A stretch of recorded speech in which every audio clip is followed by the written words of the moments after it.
Hello दोस्तों, आप सभी का स्वागत है हमारे यूट्यूब चैनल पर। तो दोस्तों, आज हम लोग कक्षा 8 का महान व्यक्तित्व पढ़ेंगे।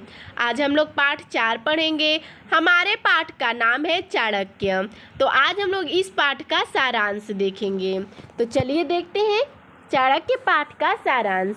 चाणक्य का पूरा नाम विष्णुगुप्त चाणक्य था। देखिए दोस्तों, चाणक्य का पूरा नाम क्या था? तो विष्णुगुप्त चाणक्य था। इन्हें कौटिल्य भी कहा जाता है। जो चाणक्य हैं उनको कौटिल्य भी कहते थे लोग। ठीक है, ये तक्षशिला के ब्राह्मण थे। ये कौन थे? ये जो चाणक्य थे वो तक्षशिला के ब्राह्मण थे। इन्होंने तक्षशिला से ज्ञानार्जन और दर्शन का अध्ययन किया।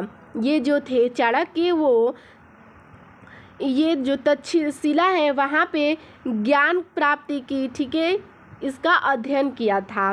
पिता की मृत्यु के बाद इनकी माता ने इनका पालन पोषण किया। जब इनके पिता की मृत्यु हो जाती है तो इनका पालन पोषण इनकी माताजी करती हैं। मगध के राजा घनानंद ने इन्हें दानशाला का प्रबंधक बनाया, परंतु बाद में क्रोधी होने के कारण इन्हें पदच्युत कर दिया, अर्थात हटा दिया। जो मगध के राजा घनानंद थे, इन्हें दानशाला के प्रबंधक बना दिए, लेकिन बाद में क्या होता है कि वो क्रोध में आ जाते हैं और उनको पद से हटा देते हैं। आगे देखते हैं क्या होता है। चाणक्य ने नंद वंश के विनाश करने की प्रतिज्ञा की। जब वो उनको इस पद से हटा देते हैं क्रोध में, तो चाणक्य यह प्रतिज्ञा करते हैं कि मैं नंद वंश का विनाश कर दूंगा। इनकी भेंट चंद्रगुप्त मौर्य से हुई, जो मगध राज्य में सेना नायक था। और जब यहाँ से जाते हैं तो इनकी भेंट चंद्रगुप्त मौर्य से होती है, जो मगध राज्य में सेना नायक था। ठीक है, आगे देखते हैं। वह महत्वाकांक्षी था। चंद्रगुप्त में बल था और चाणक्य में बुद्धि। देखिए, चंद्रगुप्त जो मौर्य थे उनमें बल था और जो चाणक्य थे उनमें बुद्धि था। बल और बुद्धि के संयोगानुसार नवीन योजना के अनुसार चंद्रगुप्त ने मगध राज्य पर अधिकार कर लिया। जब बल और बुद्धि मिले तो चंद्रगुप्त मौर्य ने मगध के राज्य पर अपना अधिकार कर लिया। आगे देखते हैं।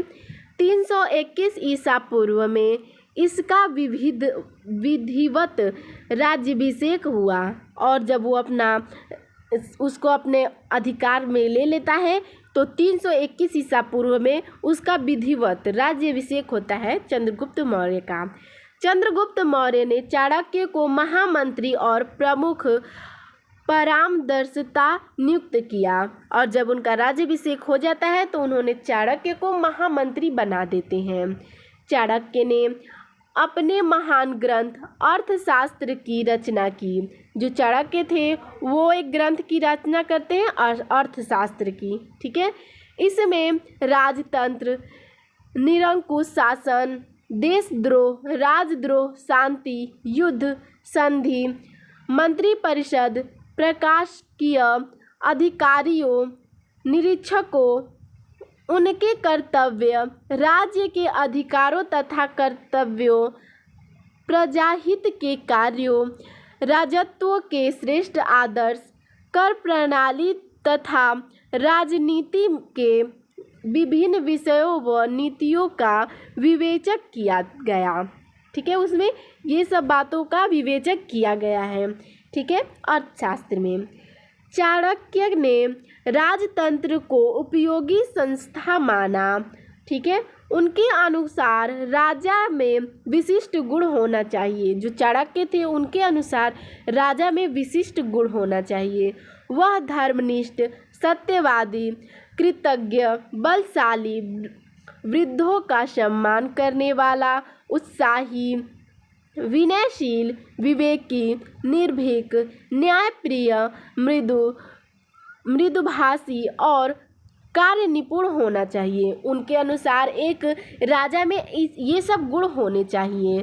ठीक है, आगे देखते हैं। चाणक्य ने आधुनिक लोक कल्याणकारी राज्य की कल्पना की। वे एक व्यवहार कुशल राजनीतिज्ञ थे। जो चाणक्य थे उन्होंने आधुनिक लोक कल्याणकारी राज्य की कल्पना करते हैं और वे जो चाणक्य होते हैं वो व्यवहार में कुशल राजनीतिज्ञ होते हैं। वे आधुनिक राजनीतिक विचारकों चिंतकों में अग्रणी माने जाते हैं। ठीक है, तो दोस्तों आपको हमारा यह वीडियो कैसा लगा हमें कमेंट में ज़रूर बताइएगा। धन्यवाद।